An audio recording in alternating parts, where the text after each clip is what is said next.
बोले वृंदावन बिहारी लाल की जय। श्री राधा रानी सरकार की जय। श्रीमद् भागवत महापुराण की जय। श्री सद्गुरुदेव भगवान की जय।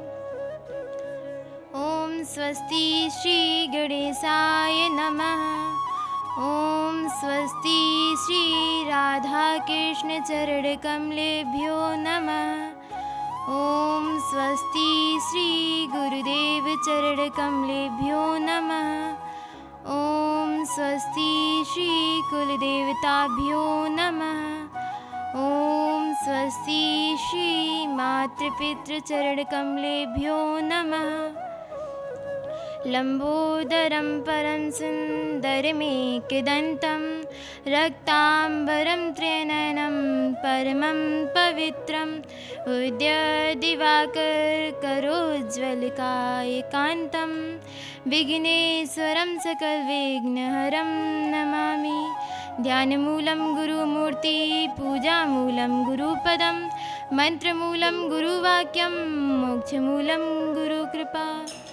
राधे मेरी मातु है पिता मेरे घनश्याम, इन दोनों के चरणों में मेरे बारंबार प्रणाम। परम परात्पर अखिलेश्वर अकारण करुणा वर्णालय भक्तिवांछा कल्पतरु श्री पीताम्बरधारी श्री बांके बिहारी लाल जी के चरणों में इस बालिका का सादर प्रणाम। परम आराध्य लाडली श्री ब्रजभानु नंदिनी किशोरी श्री राधा रानी जी के चरणों में इस बालिका का सादर प्रणाम। श्री सद्गुरुदेव भगवान जी के चरणों में इस बालिका का सादर प्रणाम। बंधु, आइए हम आज की कथा में प्रवेश करते हैं। बंधु, आज हम महात्म के पहले अध्याय के पहला श्लोक को श्रवण करते हैं। सच्चिदानंद रूपाय विश्वोत्पत्त्यादि हेतवे तापत्रय विनाशाय श्री कृष्णाय वयं नमः।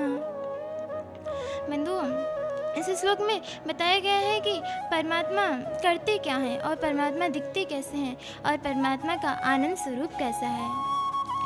सच्चिदानंद रूपाय बंधु, एक सत्य है, एक चित्त है और एक भगवान का आनंद स्वरूप है।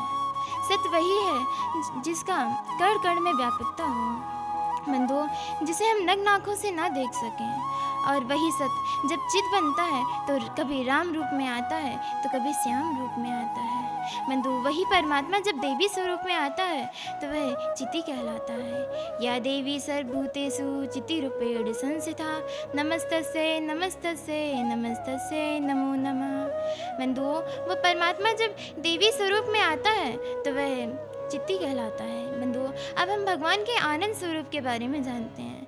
बंधु, जब हम भगवान की कथा श्रवण करते हैं, जब हम सत्संग करते हैं, भजन करते हैं, तो हमारे मन में जो, हमारे हृदय में जो आनंद आता है वही भगवान का आनंद स्वरूप है।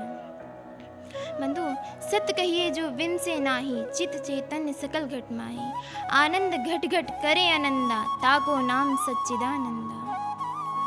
बंधु, भगवान करते क्या हैं?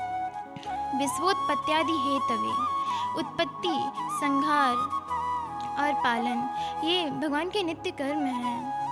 बंधु, जिस प्रकार एक किसान खेत में बुआई करता है तो वह ब्रह्मा जी का कार्य करता है, और जब फसल बड़ी हो जाती है तो निराई गुड़ाई करता है तो वह भगवान विष्णु का कार्य करता है, और जब फसल पूरी तरह पक जाती है और जब फसल को वह काटता है तो वह भगवान भोलेनाथ का कार्य करता है। बंधु, भगवान किन किन चीज़ों का नाश करते हैं? तापत्रय विनाशाय, दैहिक दैविक भौतिक तापा, राम में राज्य काहू नहीं व्यापा। बंधु, भगवान इन तीन तापों का नाश करते हैं। भगवान इन तीन तापों का नाश करने के अलावा हमारे ऊपर अनवरत कृपा भी बरसाते हैं, लेकिन हम अनुभव नहीं कर पाते हैं। जब हम बाहर वर्षा हो रही हो और हम बाहर जाते हैं छतरी लेकर, तो हमें वर्षा का अनुभव नहीं होता है क्योंकि हमारे ऊपर छतरी होती है। बंधु, उसी प्रकार जब हमारे ऊपर अनवरत भगवान की कृपा बरस रही है तो हमारे ऊपर अभिमान रूपी छतरी है, जिसके कारण हमें भगवान की अनवरत कृपा का अनुभव नहीं होता है। बंधुओं, आपको बताएं, हमें अनुभव नहीं होता है। श्री कृष्णाय वयम नमः।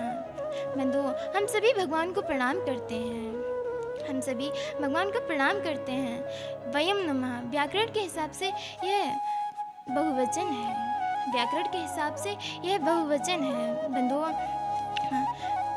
बंधुओं, जो वक्ता है वही केवल भगवान को प्रणाम नहीं, श्रोता भी भगवान को प्रणाम करते हैं।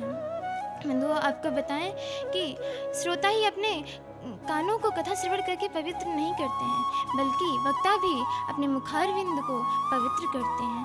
बंधुओं, भगवान की कथा में कोई भेदभाव नहीं होता है, भगवान की कथा में कोई भेदभाव नहीं होता है। बंधुओं, आज की कथा को मैं गोविंद के चरणों में समर्पित करती हूँ। तब तक के लिए जय जय श्री राधे श्याम।